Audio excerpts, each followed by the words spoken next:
I'm Mike, 35M, and I never thought I'd be writing something like this. My family is being torn apart by a situation that keeps getting worse every day. Last year, we lost my mom to cancer. She fought hard for 3 years before passing away at 65. Throughout her illness, my dad, 68M, was incredible. He took care of her day and night, went to every doctor's appointment, managed her medications, and even learned to cook her favorite meals when she was too weak to stand in the kitchen. They were married for 40 years, and seeing him take care of her like that made us all proud. Mom came from a well-off family and was smart with money her whole life. When she passed, she left behind a considerable inheritance, her family home, 2 rental properties, some land upstate, and savings worth about $2.5 million in total. The house is special because it's been in her family for 3 generations. Her grandmother built it, her parents raised her there, and then she and Dad raised us there. Mom always said she wanted it to stay in the family. I have 2 siblings, Tori, 38F, and Miles, 32M. After Mom passed, we all agreed that Dad should keep everything. He'd been an amazing husband, and we thought he deserved to live comfortably. Dad seemed to be handling the loss as well as anyone could expect. He kept himself busy with gardening, Mom's hobby that he took up to feel closer to her, joined a grief support group at church, and started going to the local community center for senior activities. That's where everything started to change. 3 months ago, Dad met Gabby, 66F, at one of the center's game nights. When he first mentioned her, he was excited to tell us that she was his high school girlfriend before he met Mom. Apparently, they dated for about 2 years and were pretty serious. Dad said they even talked about getting married after graduation. But then Gabby's father got a job in California, and her whole family moved away. They tried long distance for a few months but eventually broke up. Dad told us that Gabby got married young in California, had 3 kids, all grown now, and got divorced about 10 years ago. She moved back to our town recently because her sister lives here and she wanted a fresh start. When Dad first told us about reconnecting with Gabby, we were actually happy for him. He seemed more energetic, started taking better care of himself, and smiled more. After seeing him so depressed after Mom's death, it was nice to see him having a friend. But things escalated quickly. Dad and Gabby started spending all their time together. He would skip his regular Sunday dinners with us to take her to restaurants. He talked about her constantly, how she still had the same laugh from high school, how fate must have brought them back together, how she understood him in a way no one else did. 3 months ago, he announced they were dating. It felt way too soon after Mom's death, but we bit our tongues. Dad's an adult, we told ourselves, and he deserves to be happy. Last week, Dad called us for a family meeting, and that's when everything fell apart. He dropped 2 bombshells on us. First, he wants to marry Gabby. Second, he wants to give her half of Mom's inheritance. He said Gabby had a rough divorce and her ex left her with nothing, so she's been struggling financially. Dad talked about helping her start a new life with him, making up for lost time, and getting a second chance at their high school romance. The worst part was when he talked about putting Gabby's name on the deed to our family home. This is the house where Mom grew up, where we grew up, where every holiday and family gathering has been held for decades. Mom inherited it from her parents with the understanding it would stay in the family. She loved that house more than anything and put so much work into maintaining its historical features while modernizing it for our family. When Dad told us his plans, Tori burst into tears. She had always assumed her daughter would grow up in that house like we did. Miles got angry and started arguing with Dad, saying it hadn't even been a year since Mom died. I tried to stay calm and reason with him, pointing out that he barely knew Gabby and that Mom's inheritance was meant for our family. Dad got defensive and angry in a way I've never seen before. He said we were being selfish and trying to control his life. He talked about how he and Gabby were robbed of their chance at happiness in high school, and now they could finally be together. When we still objected, he threatened to cut us out of his will completely and leave everything to Gabby. Later that night, Miles drove past the house and saw Gabby's car in the driveway. We found out she had already moved in without any of us knowing. Dad had given her the master bedroom and packed up all of Mom's remaining clothes and personal items into boxes in the garage. Gabby had already started redecorating, taking down family photos and replacing them with her own art. Tori went to check on Mom's jewelry collection, pieces that had been passed down through generations, and discovered that Gabby had been pressuring Dad to sell it. She told him they could use the money for a cruise or to buy a condo in Florida. These weren't just any pieces of jewelry, they were family heirlooms with stories attached to them. Mom had already promised certain pieces to each of us and her future grandchildren. I feel like we're watching Dad slip away from us. He's acting like a lovesick teenager, making impulsive decisions and dismissing our concerns. When I tried to suggest he wait a while before making such big changes, he accused me of trying to control him like Mom's parents tried to control them in high school. He keeps saying Mom would want him to be happy, but I know Mom wouldn't want her family's legacy given away to someone who just walked back into Dad's life after 50 years. I don't even know what our options are. We looked into legal help, but since everything is in Dad's name now, there's not much we can do to stop him. I'm worried we're going to lose our family home and watch mom's hard-earned money she saved for her grandchildren's education, go to a virtual stranger. Has anyone dealt with something similar? Is there anything we can do to protect mom's inheritance, or at least the family home? I feel like we're running out of time. Update 1: The situation has gotten so much worse since my last post. I honestly didn't think things could deteriorate this quickly, but here we are. After our confrontation about the inheritance, Dad went full steam ahead with his plans. He proposed to Gabby at a fancy restaurant, gave her mom's diamond ring, the one she wore before her wedding ring, and they're planning to get married next month. But that's just the beginning of this nightmare. Yesterday, my Aunt Carol, mom's sister, called me in tears.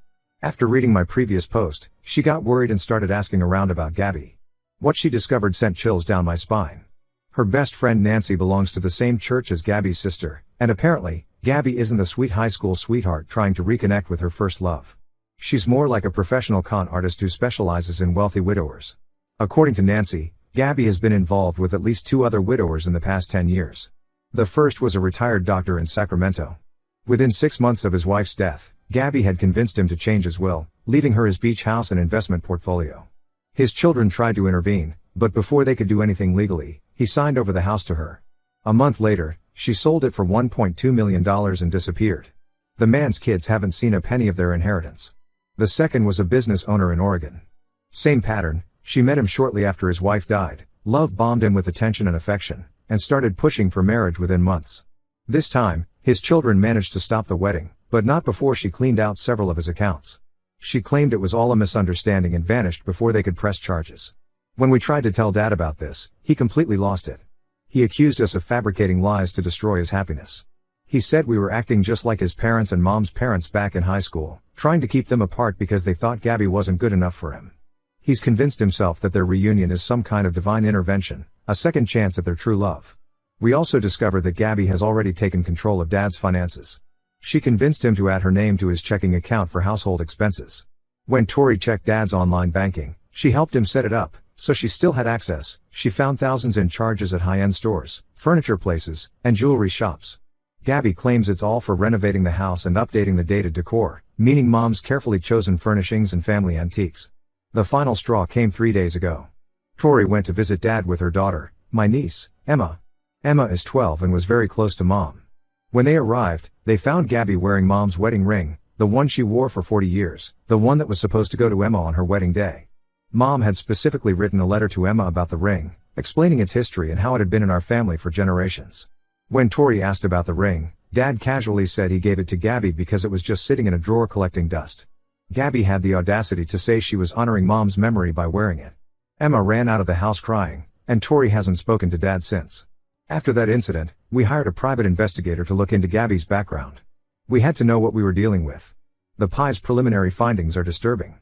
Gabby has changed her legal name twice in the past 15 years.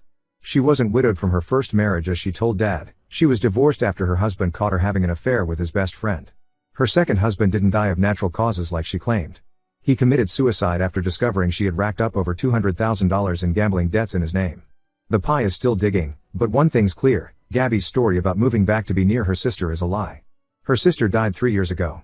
The woman Gabby visits and introduces as her sister is actually a friend who's in on her schemes. Dad refuses to hear any of this.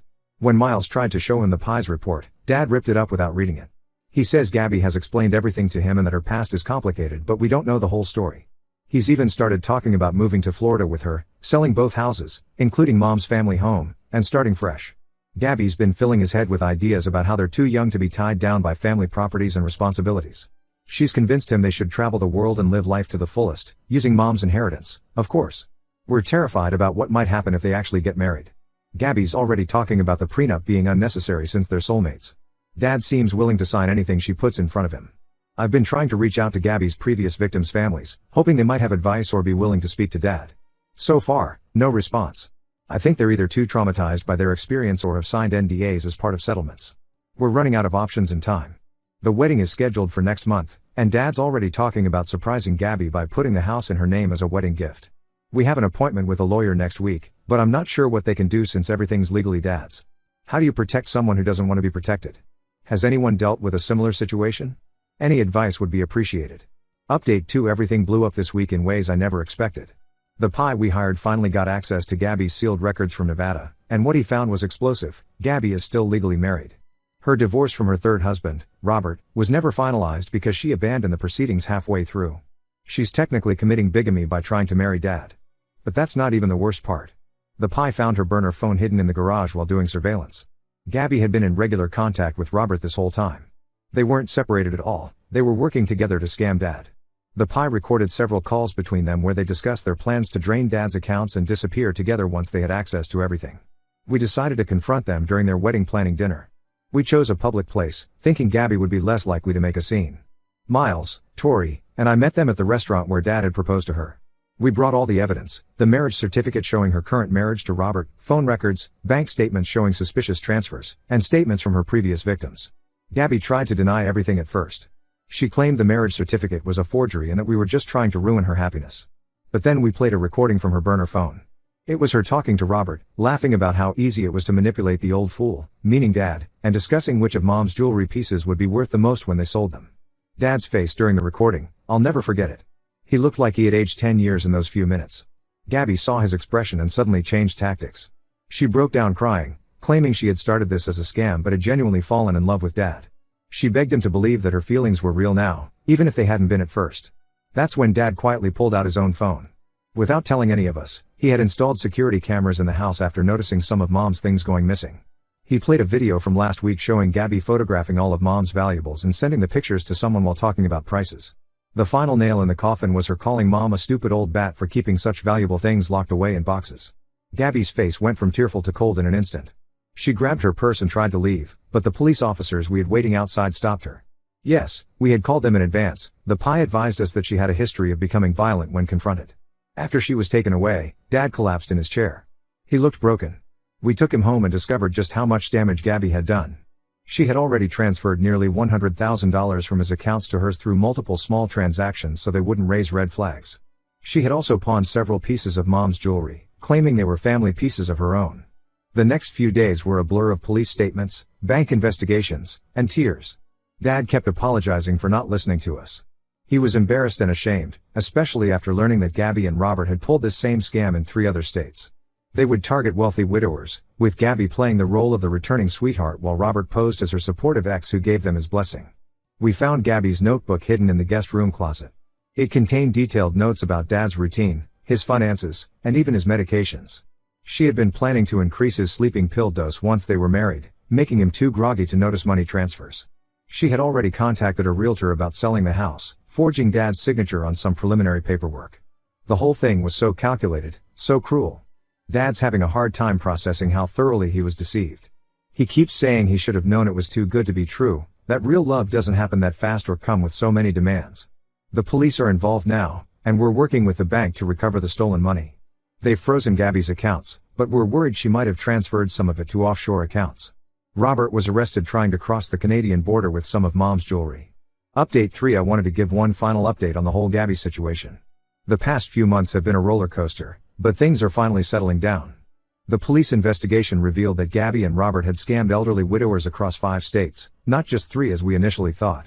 They had this down to a science. Gabby would find targets through grief support groups or community centers, and Robert would handle the money laundering through a network of fake businesses. We managed to recover about $85,000 of the $100,000 Gabby stole from Dad's accounts. The remaining money had been spent on luxury items, which she had already shipped to a storage unit in Canada. The police found most of Mom's jewelry in that same storage unit, along with items stolen from other victims. Apparently, they never sold the jewelry immediately. They waited months or even years to avoid detection. Gabby is facing multiple felony charges: attempted fraud, bigamy, grand theft, and identity theft. She took a plea deal to avoid a longer sentence but still got 8 years. Robert got 12 years because this was his 3rd conviction for fraud. The prosecutor said they found evidence of at least 7 other scams they had pulled together, but many victims were too ashamed to come forward. Dad's doing better now, though he has his bad days.